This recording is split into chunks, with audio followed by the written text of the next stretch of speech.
Assalamualaikum warahmatullahi wabarakatuh. Kembali lagi di channel Hikmah Misteri. Dan tentunya masih bersama saya Mas Nara. Di kesempatan kali ini saya akan menceritakan sebuah treat horor dengan judul Sebelum 100 Hari Kematian Abah. Treat ini ditulis oleh Ed Omras. Bagi kalian yang belum follow akun Twitternya, silahkan bisa mampir dulu dan di follow akun Twitternya. Oke kalau sudah, so let's the haunts begin.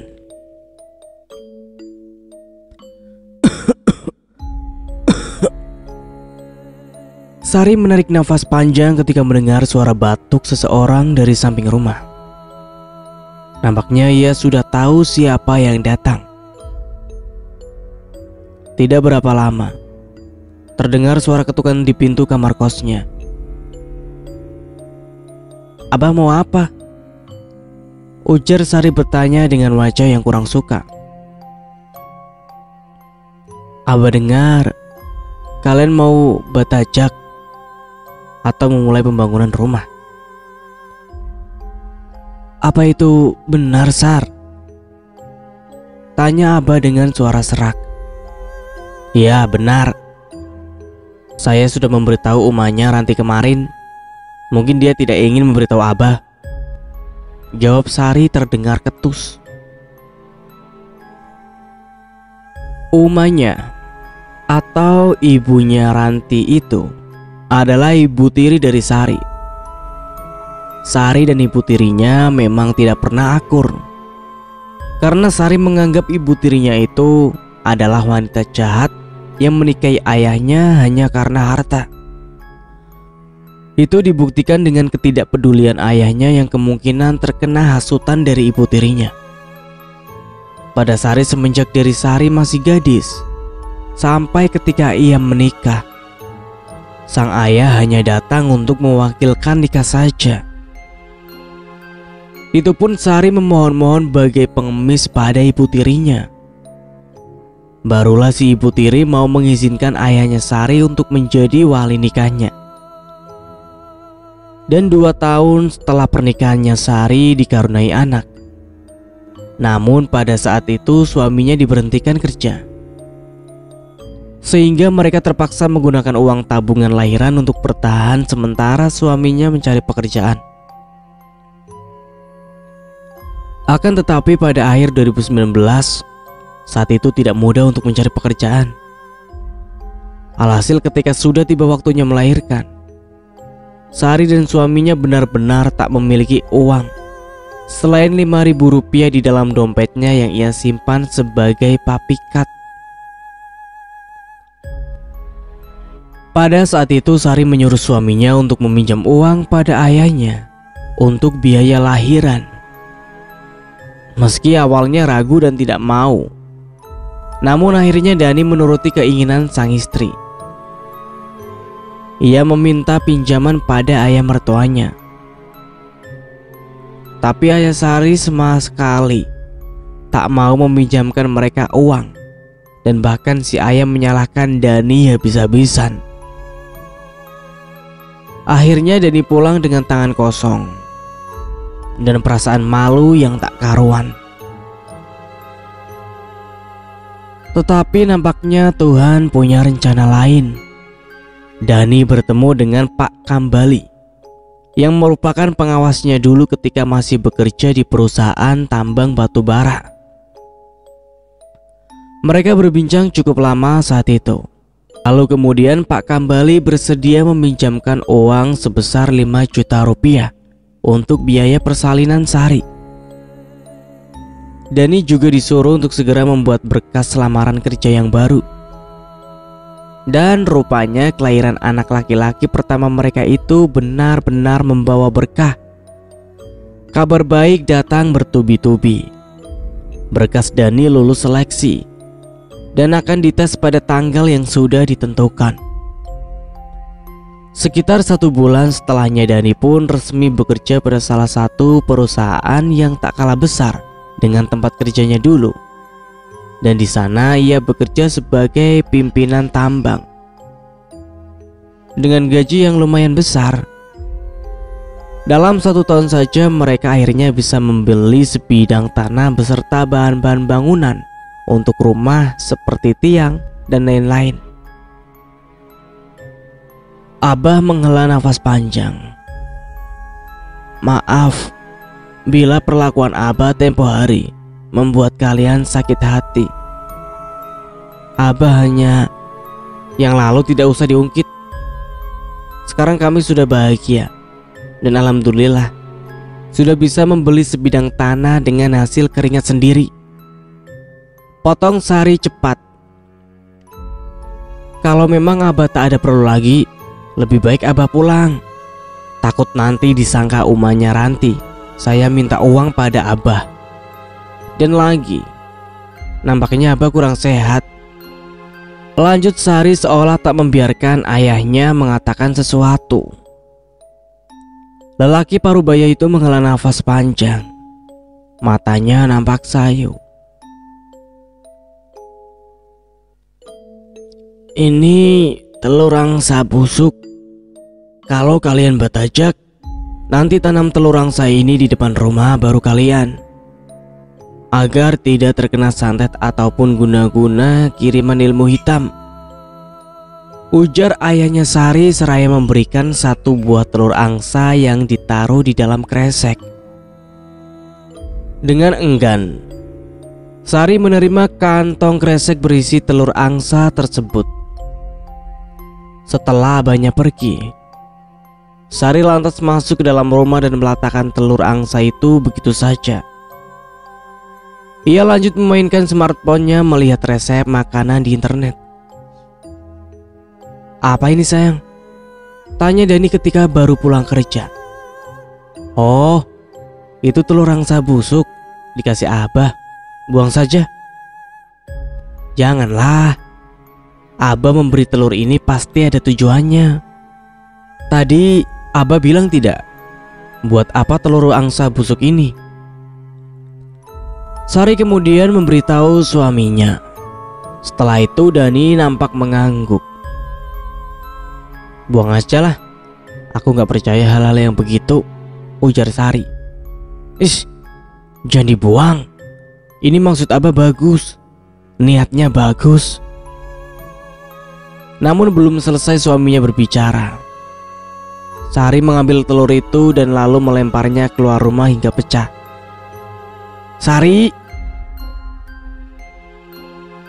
kamu lupa mereka sudah memperlakukan kamu waktu aku mau melahirkan Aris, bentak Sari. Dani menghela nafas panjang. Ia menggeleng. Aku tahu kamu kesal, kamu marah.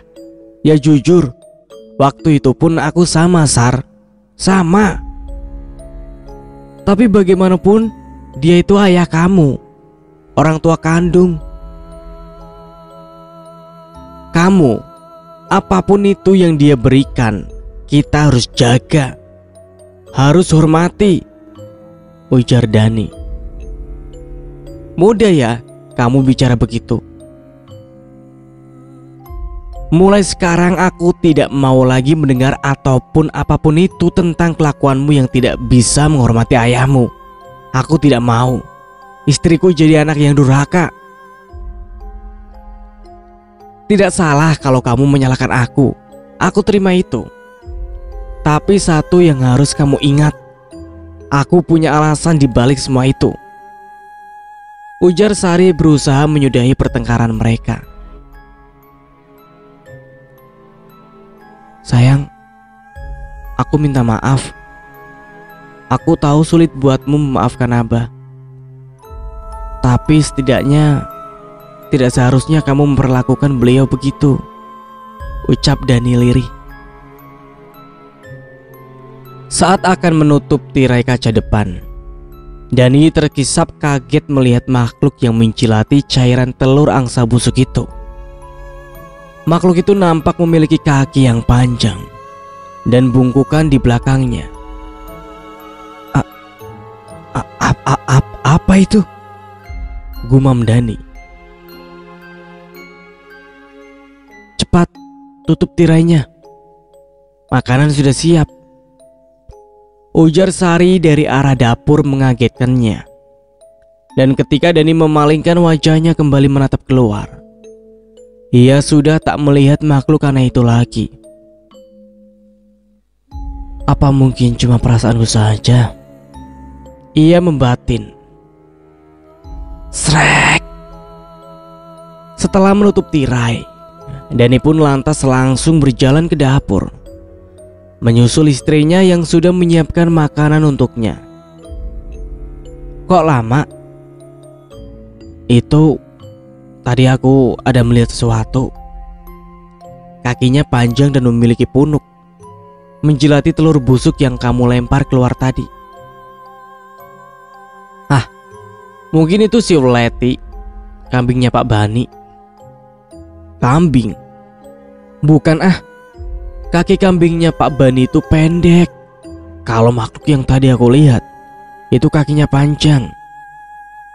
Sepintas memang mirip binatang, tapi kurasa itu bukan binatang. Bruk.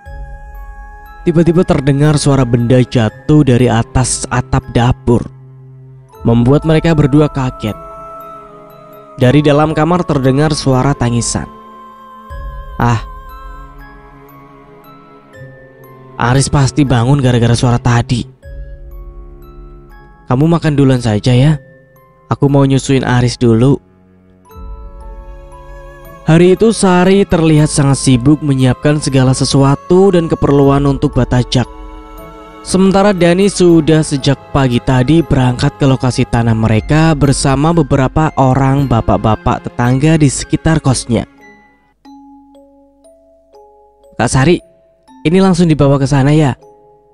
Tanya Aldi, salah satu sepupunya Sari.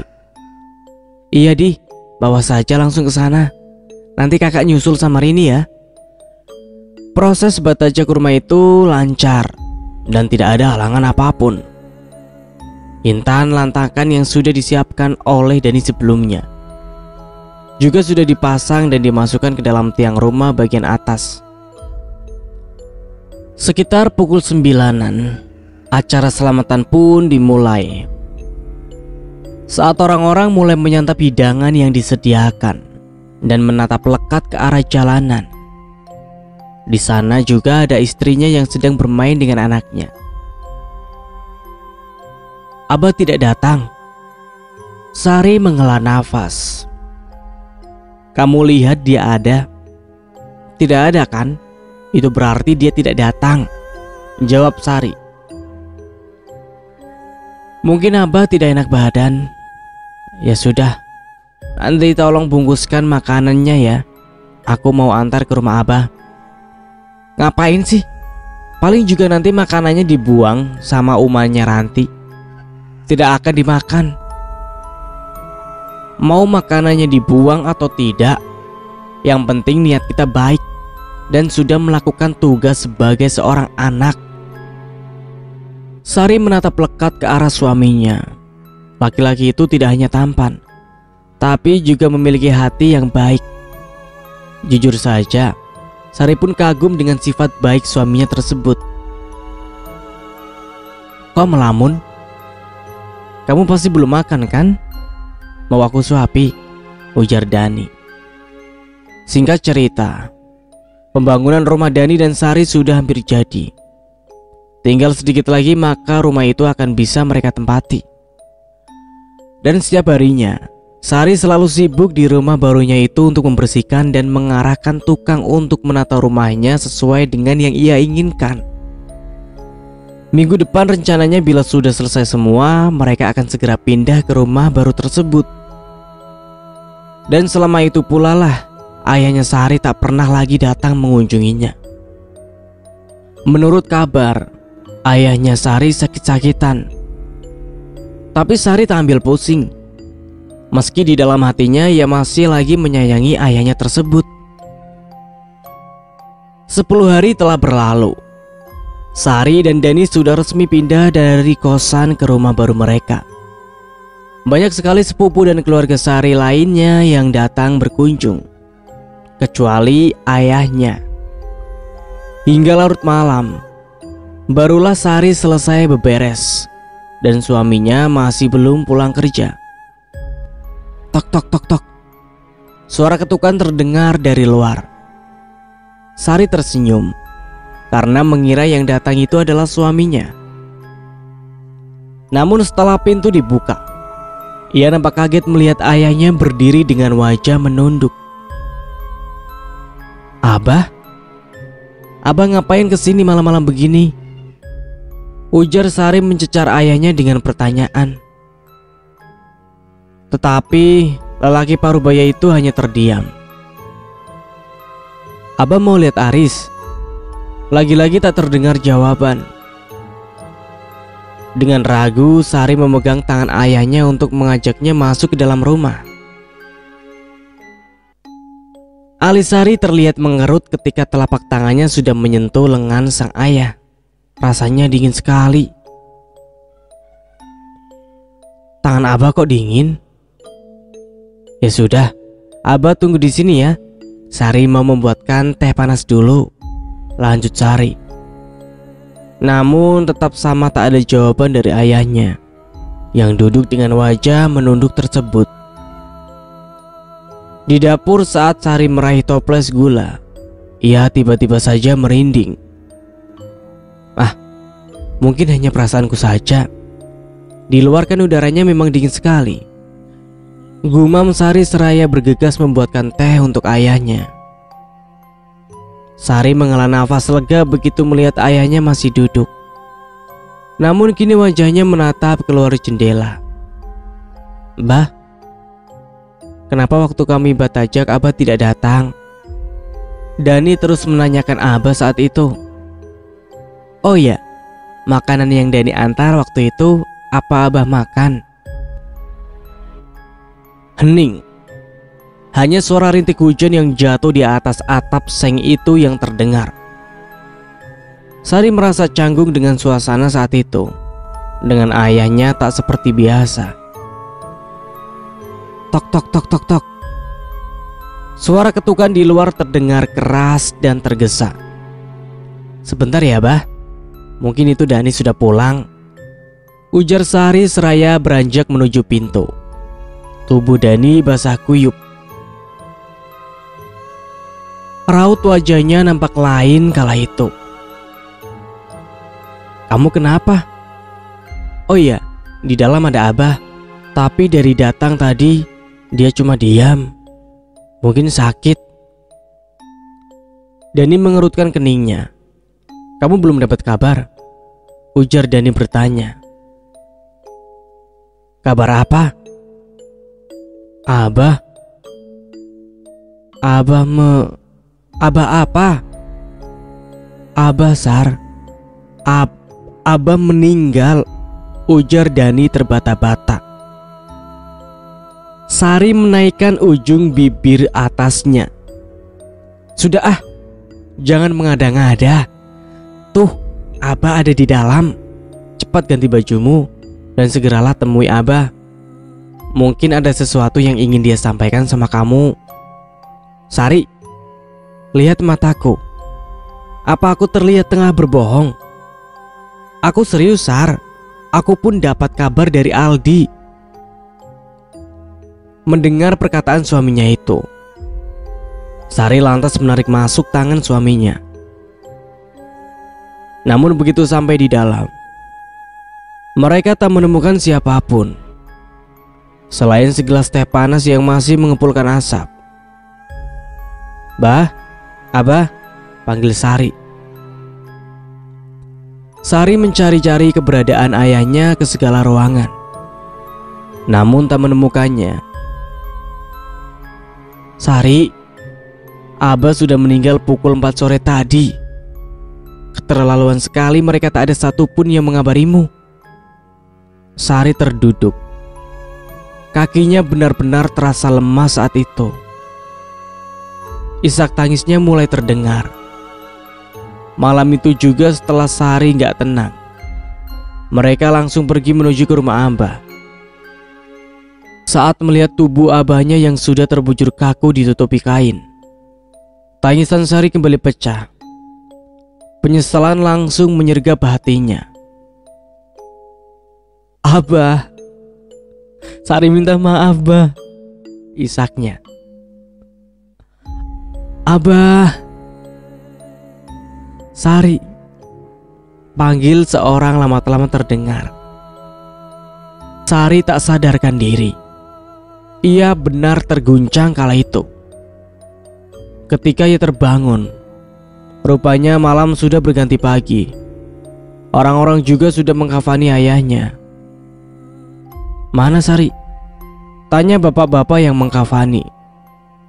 Sari mendengar ketika namanya disebut, tapi tubuhnya sangat lemas untuk bangun. Saya ingin mencium Abah untuk yang terakhir kalinya, isak Sari. Usai pemakaman, ibu tirinya menemui Sari yang saat itu masih berada di dalam kamarnya sewaktu ia gadis dulu. Sari, aku tahu kau tak benar-benar sedih kan? Tidak usah berlagak seolah-olah kau yang paling kehilangan. Karena abahmu sudah mensahkan semua warisannya untuk Ranti dan Rohim. Kau tahu, bahkan dia tidak pernah menyebut namamu sama sekali. Dia pernah berpikir untuk merebut warisan itu dari Ranti dan Rohim, ujar ibu tirinya. Kau pikir aku percaya? Aku tahu Abah sangat menyayangiku. Aku pun sangat menyayangi Abah. Dan asal kau tahu, kami juga tidak butuh warisan itu. Ambillah semuanya. Hari itu juga Sari pulang ke rumahnya. Ia menangis sejadi-jadinya. Kamu tidak ikut menurun tanah? Tanya Dani yang sudah siap-siap. Sari menggeleng lemah, matanya sembab. Baiklah, kamu dan Aris di rumah saja, biar aku yang kesana. Setelah suaminya pergi, Sari kembali mengingat masa lalunya bersama sang ayah, jauh sebelum ibu tirinya ada. Maafkan Sari, Bah. Maafkan Sari, isaknya. Hujan turun dengan sangat deras, disertai kilat dan guntur. Aris yang sudah tertidur lelap langsung terbangun karenanya. Tirai jendela di kamarnya belum tertutup, yang mengakibatkan cahaya kilat menyambar masuk ke dalam kamar. Sari yang masih menggendong anaknya itu berjalan ke arah jendela. Ia bermaksud untuk menutup tirai tersebut, namun belum sempat menutupnya. Sari melihat sosok putih tengah berdiri di bawah pohon. Sari terkesiap kaget melihat sosok pocong yang bagian badannya terlihat sangat besar dibanding bagian kaki. Sari lemas ketika tubuhnya ambruk. Entah berapa lama Aris menangis, sampai-sampai suaranya menjadi parau. Sari tersadar dari pingsannya dan langsung memeluk erat anaknya tersebut. Kak Sari, kakak tahu tidak? Orang-orang tengah ramai membicarakan kakak, ujar Rini. Hah? Memangnya kakak kenapa, Rin? Rini mengalihkan pandangannya pada Aris yang tengah bermain. Ia terlihat ragu untuk menceritakan lebih detail. Apa, Rin? Desak Sari. Entah kak, aku tidak tahu pasti. Tapi yang ku dengar, kakak dijelek-jelekan oleh umahnya Ranti.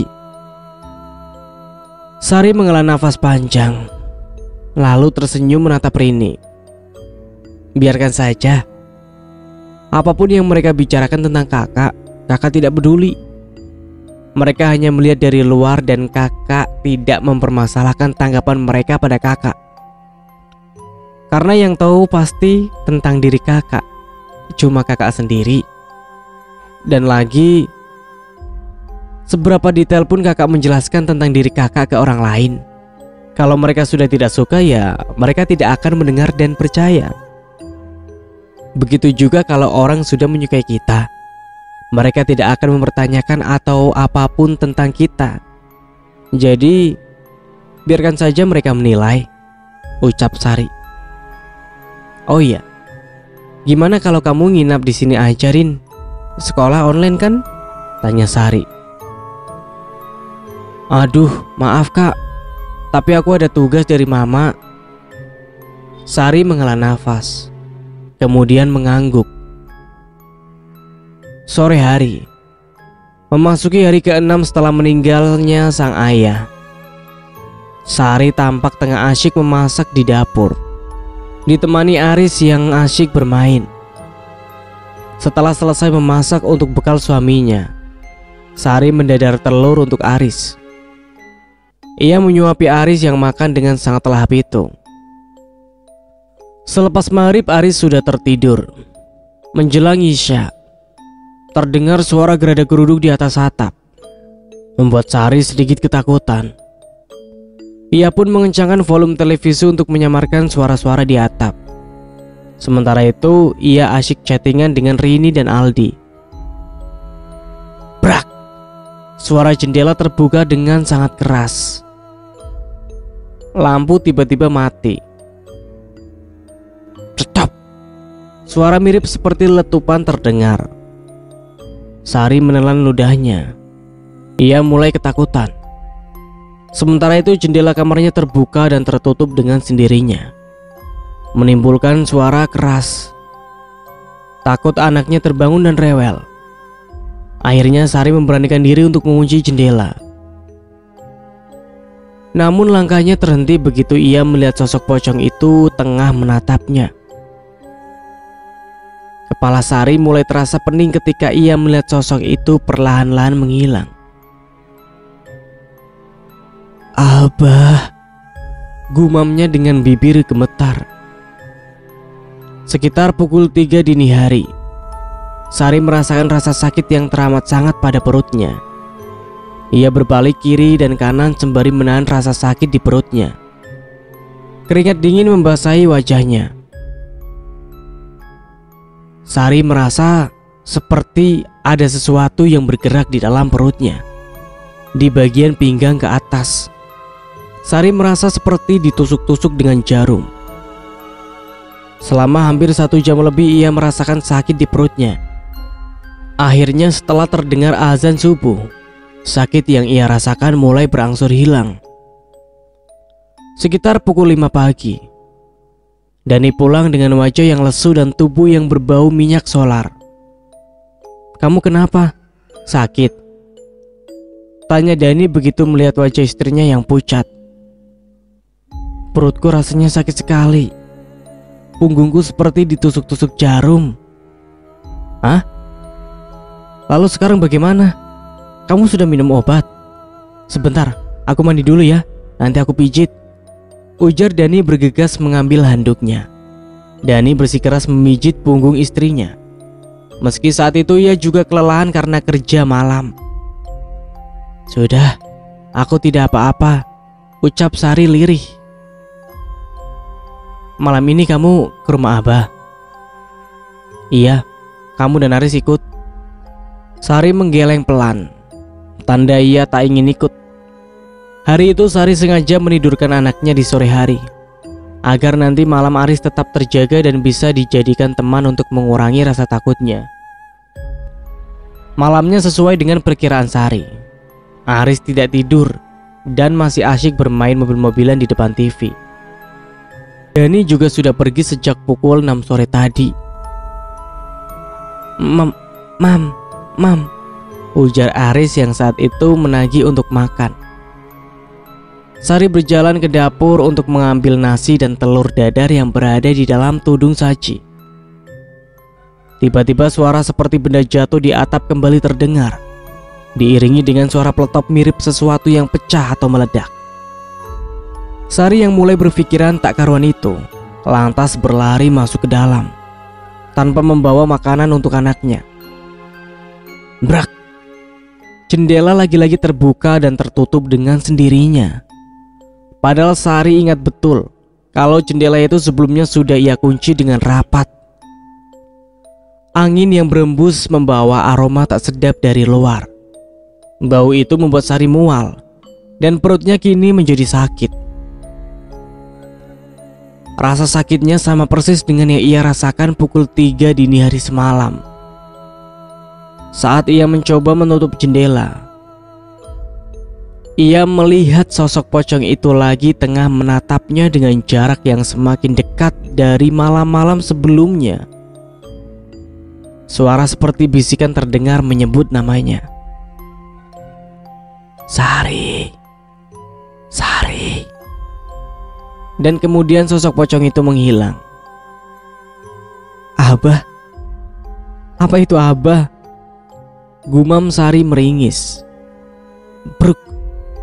Tubuhnya oleng. Sari terjatuh dan kepalanya membentur lantai dengan sangat keras. Sekitar pukul 9, Dani pulang dan mendapati anaknya tengah memainkan gunting cukur di dekat pintu masuk. Astagfirullah. Sini nak, Abah pinjam ya, ucap Dani merayu anaknya yang masih memegang gunting cukur di tangannya. Dan setelah bisa merayu si buah hati, Dani lantas membawa anaknya masuk ke dalam kamar dan melihat istrinya terbaring tak sadarkan diri di dekat jendela yang masih terbuka. Sayang, Sari, kamu kenapa? Dengan perasaan gugup dan panik, Dani menelpon sepupunya yakni si Aldi. Sekitar 10 menitan kemudian, barulah Aldi sampai. Kak Sari kenapa kak?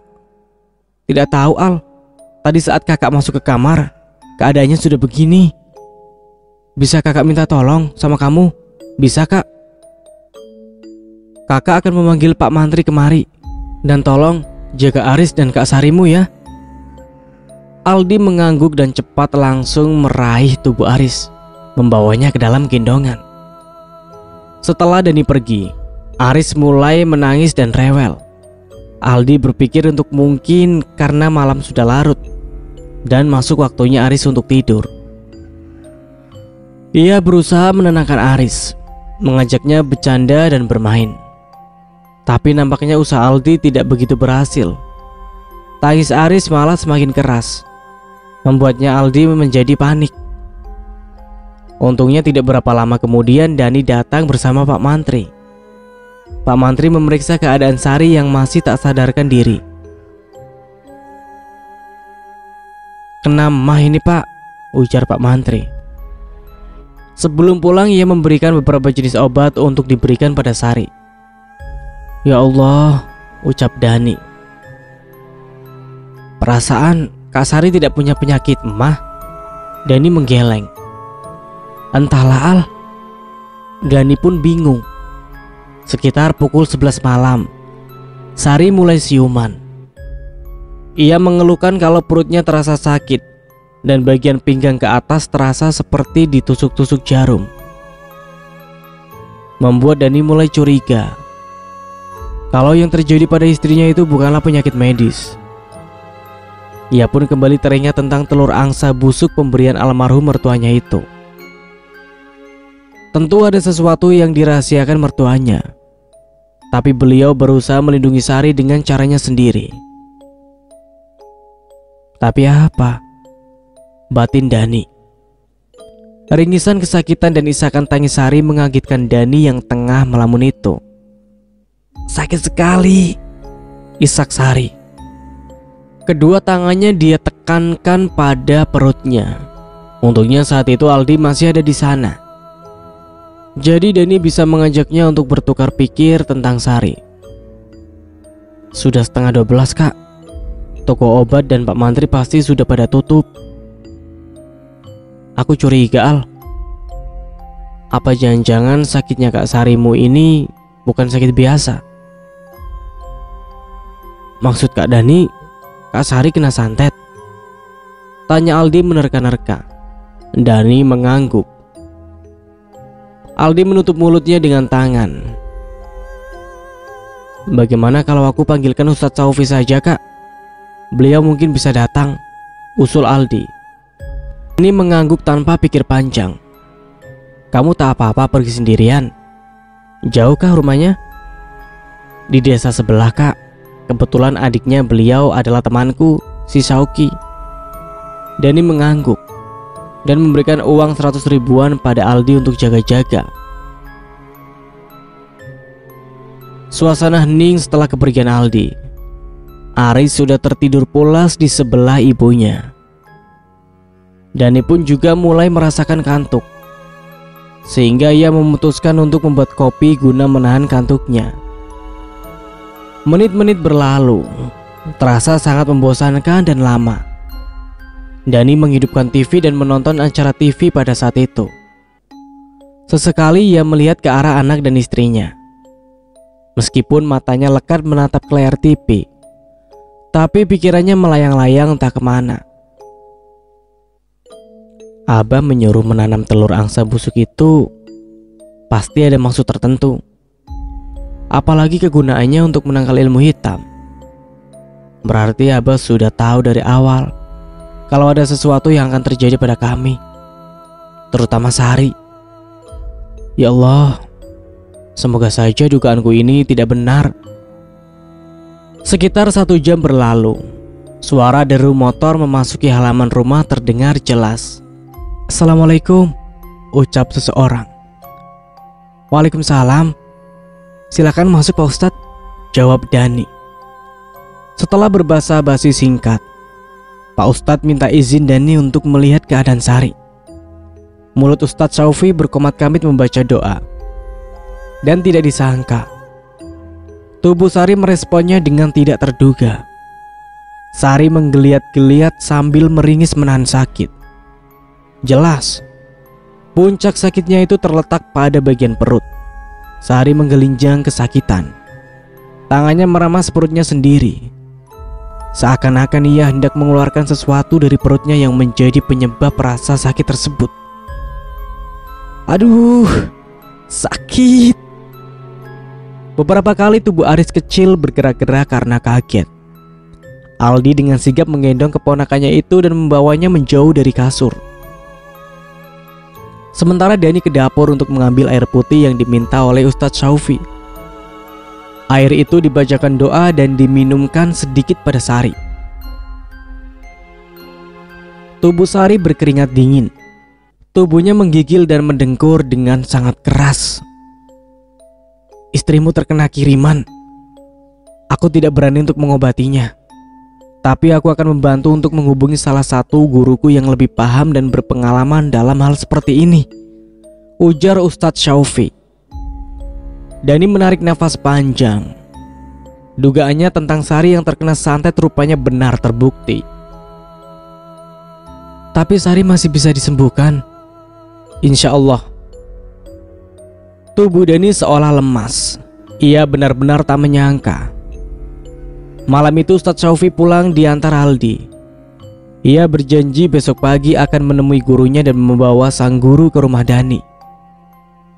Ia juga meninggalkan sebotol air doa untuk diberikan pada Sari. Malam itu Dani menghabiskan malam dengan perasaan yang tak karuan. Pagi harinya, Rini datang bersama orang tuanya dan Aldi. Saya minta tolong agar kabar ini jangan sampai tersebar, ujar Dani pada Rini, Aldi dan orang tuanya. Mereka mengangguk setuju. Mereka juga membantu menjaga Aris dan membuatkan makan untuk Sari dan Dani. Namun Dani tak berselera makan meski hanya sebutir nasi. Ustadz Syaufi sudah memberi kabar, Al?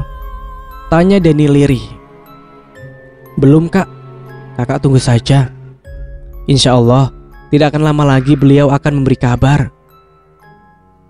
Sari beberapa kali terbangun dan mengeluhkan sakit di perut dan pinggangnya. Namun setelah diberi air doa pemberian Ustadz Syaufi, Sari kembali tertidur. Air doa di dalam botol itu tinggal 2 jari. Dan sampai saat itu belum juga ada kabar dari Ustadz Syaufi. Malam harinya, rintik gerimis mulai turun, disertai gemuruh angin ribut. Rini sudah tertidur bersama Aris saat itu. Dan tinggallah ayah Rini, Aldi, dan Dani yang masih terjaga. Tiba-tiba terdengar suara geradak geruduk di atas atap. disertai dengan suara mirip ledakan di luar rumah yang membuat mereka bertiga kaget. "Apa itu, Dan? Ada yang konslet kah?" tanya ayahnya Rini. Dani menggeleng. Ia beranjak dari duduknya dan berjalan ke arah pintu luar. Tidak terlalu jauh dari pelataran ada sebuah pohon. Dan di bawah pohon itulah Dani melihat sosok pocong yang tengah menatapnya dan perlahan-lahan menghilang sebelum Dani sempat berteriak. "Kenapa, Kak?" tanya Aldi ketika Dani masuk ke dalam rumah dengan wajah yang pucat pasi. Dani terduduk, seakan-akan tak percaya dengan apa yang baru saja ia lihat. Bersamaan dengan itu, dari arah luar rumah terdengar suara kendaraan. Ustadz Syaufi datang bersama dengan seorang laki-laki parubaya seusia dengan almarhum abah mertua Dani. Selagi mereka mengobrol, Aldi membangunkan Rini untuk membuatkan kopi yang akan disuguhkan pada tamu mereka malam itu. "Kau melihatnya?" tanya lelaki parubaya dengan kopiah putih tersebut pada Dani. Namun Dani yang masih syok itu tak mampu menjawab pertanyaan tersebut. Bibirnya bergetar, seakan-akan ingin mengatakan sesuatu. "Aku minta air putih segelas," ujar lelaki parubaya yang sebelumnya diperkenalkan oleh Ustadz Syaufi dengan nama guru murah tersebut, seraya menatap Aldi. Air putih itu kemudian didoakan dan diberikan pada Dani. "Minumlah dan usapkan sebagian ke wajahmu." Dani menuruti, dan ajaibnya rasa kaget, panik, dan ketakutan yang tadi dia rasakan akhirnya menjadi tenang kembali. Setelah beberapa saat, perlahan Dani pun menceritakan apa yang baru saja dia lihat. "Almarhum mertuamu memang pernah menemuiku beberapa waktu lalu."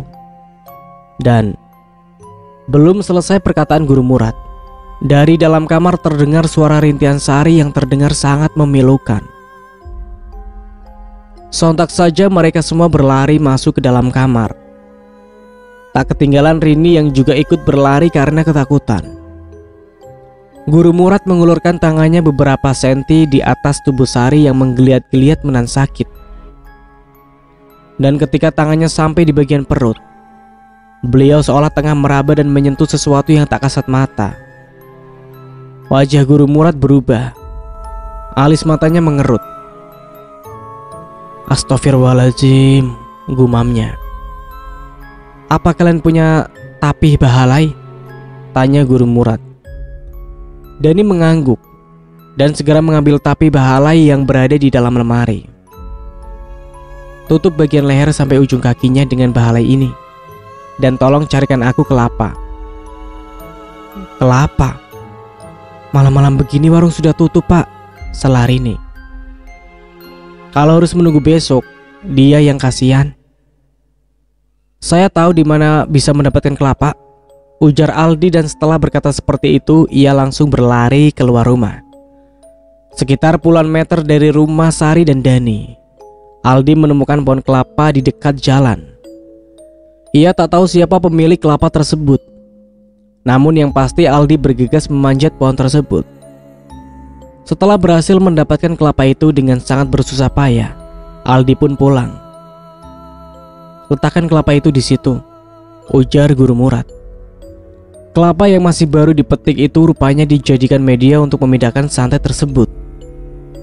Kelapa itu guru Murad letakkan di atas perut Sari, dan beliau mulai membaca doa dengan sangat pelan sekali.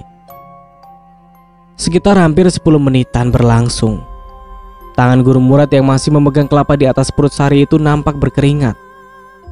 Wajahnya yang tadi masih terlihat biasa-biasa saja, kini menjadi semakin menegang. Lalu setelah beberapa saat, guru Murad menghela nafas panjang. Kelapa itu diangkat dan diletakkan di atas kain hitam. Sebiji telur ayam kampung diambilnya dan digulir-gulirkan di atas perut Sari. Setelah sekian menit, telur itu kemudian dipecahkan. Dan anehnya, alih-alih putih dan kuning telur yang terlihat itu malah darah dan nanah yang kental. Aldi dan Rini menutup mulut mereka seakan-akan tak percaya. Terlebih lagi, Dani yang langsung histeris. "Aku butuh kelapa lagi," ujar Guru Murad menatap Aldi. Setelah Aldi dan Rini pergi, suasana rumah itu menjadi senyap. Hanya helaan nafas mereka yang terdengar. Tak ada percakapan antara satu dan yang lain. Nampaknya mereka yang berada di ruangan itu terhanyut dalam pikiran masing-masing. Aldi dan Rini datang, membawa masing-masing satu buah kelapa di tangannya. Tanpa banyak basa-basi, Guru Murad kembali mengulang hal yang sama dengan yang sebelumnya. Setelah kelapa diletakkan di atas kain hitam, telur yang sudah digulir-gulirkan itu di atas perut Sari itu pun dipecahkan. Dan sekarang telur itu tidak berisi darah dan nanah seperti sebelumnya, melainkan kuning dan putih telurnya terlihat mengeruh. Guru Murad menarik nafas lega. Beliau membungkus kedua kelapa tersebut di dalam kain hitam. Dan lalu beliau membacakan doa pada air putih yang berada di dalam gelas. Sebagian air beliau minumkan pada Sari, dan sebagainya lagi beliau ciprat-cipratkan ke seluruh badan Sari yang masih ditutupi dengan tapi bahalai. "Alhamdulillah," ucapnya. "Ini bagaimana?" tanya Dani. "Insya Allah penyakitnya sudah hilang. Biarkan saja dulu dia beristirahat. Dan besok kamu harus membelah kelapa ini. Jika saat kamu membelahnya kamu melihat sepintas wajah seseorang, berarti dialah yang mengirimkan penyakit itu pada istrimu. Waktu itu aku sudah pernah mengatakan pada abah mertuamu kalau dia itu sakit, dan sakitnya itu bukan sakit biasa. Pada saat itu dia sadar, namun dia tak mau disembuhkan, dengan alasan kalau dia sembuh, kemungkinan anaknya yang akan terkena imbasnya. Dan untuk mencegah hal itu, aku memberikan telur angsa busuk padanya, dengan tujuan untuk melindungi kalian dari ilmu hitam. Tapi rupanya telur angsa busuk itu dibuang, dan kesempatan untuk mengobati mertuamu pun hilang. Aku sungguh menyesal, tapi aku juga tak menyalahkan, karena semuanya sudah direncanakan oleh Allah," ujar Guru Murad. Dani menarik nafas panjang. "Pocong yang kamu lihat itu adalah jin Qorin. Dia mungkin ingin mengingatkan kalau akan ada sesuatu yang menimpa kalian. Makanya dia selalu muncul. Sebelum ini terjadi pada istrimu, aku yakin dia juga sudah sering melihat sosok itu," lanjut Guru Murad. "Siapa yang tega mengirimkan penyakit itu pada Sari? Kau akan tahu besok. Tapi janganlah berdendam. Biarkan dia menerima karmanya sendiri. Kalau begitu, kami pamit pulang. Sudah hampir azan subuh." Seperginya Guru Murad dan Ustadz Saufi, Dani termenung. Berarti selama ini Abah memang sangat menyayangi Sari dan sangat peduli padanya. Bahkan setelah beliau meninggal pun masih berusaha mengingatkan kami. Pagi-pagi sekali, Dani membawa parang dan dua kelapa itu keluar rumah diikuti Aldi dan Rini. Saat kelapa hampir terbelah, sepintas Dani melihat bayangan ibu tiri istrinya. Dadanya seketika berdebar tak karuan. Prak! Beberapa jarum bercampur darah terlihat begitu kelapa terbelah. Dan pada kelapa kedua, Dani melihat bayangan laki-laki seusia ayah mertuanya. Dan di dalam kelapa kedua itu berisi seekor binatang melata tak bersisik yang mirip seekor cacing, tapi memiliki ukuran yang lebih besar. Aldi dan Rini saling berpandangan dengan raut wajah meringis antara geli dan takut. "Kakak melihat bayangan yang dikatakan gurunya Ustadz Saufi?" tanya Aldi. Dani mengangguk. "Siapa, Kak?" "Sebaiknya kalian tidak usah tahu. Biarlah ini menjadi rahasia kakak. Ingat," kata Guru Murad, "jangan sampai mendendam." Kisah itu diakhiri dengan senyuman. Sari sudah sepenuhnya sembuh, dan keluarga kecil itu kembali harmonis. Sementara tentang ibu tirinya Sari, Itu tak diceritakan lagi bagaimana dan seperti apa kabarnya sekarang. Nah, dan begitulah akhir dari sebuah kisah treat horror dengan judul Sebelum 100 Hari Kematian Abah. Dari saya mohon maaf bila ada salah kata. Akhir kata, wassalamualaikum warahmatullahi wabarakatuh.